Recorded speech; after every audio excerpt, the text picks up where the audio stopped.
and then it just continues to fractionalize and divide more and more.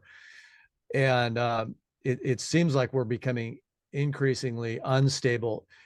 So when you say they want stability, do you think they're, or is it the same forces, or maybe opposing forces at work here? But do you think it's possible that these elites want to create an instability so that they can also then come in with a stable solution?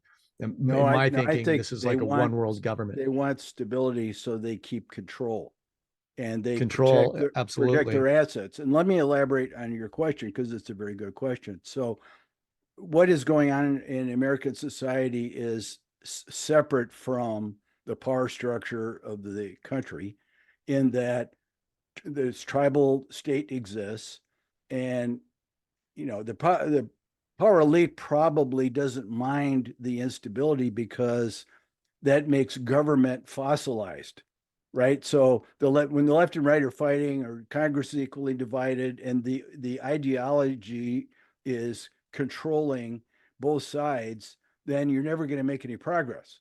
And so Right. what I write in my books is you got to solve tribalism before you fix the country, because Right. obviously the government's broken, but you can't unbreak it with two divided parts of the public. They have to solve the tribalism thing first. Now, the Right.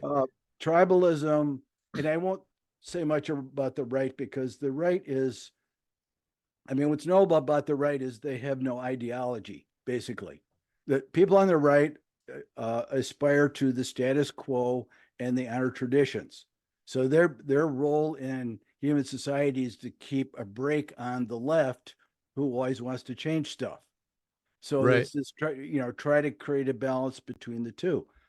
The left has two factions. It has a socialist faction who's trying to create a socialist state here, and then it has an identity politics faction, sort of the quote unquote woke people, who Right. break society down into all these little parts you mentioned.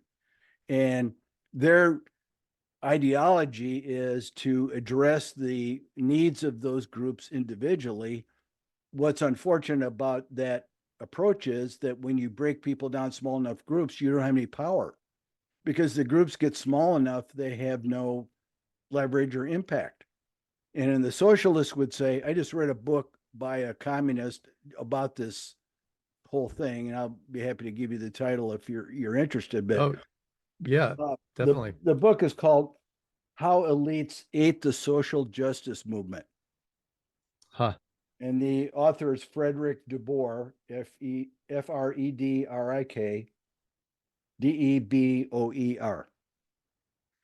And so, but basically, his argument is that the identity politics people should join forces with the socialists, because economics is the way to get power.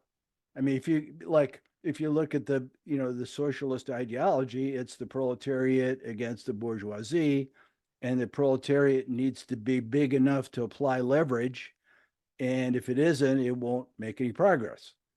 And so socialism has always been weak in the United States because it never got popular enough to have any power, and it doesn't have enough people that want to be a part of it.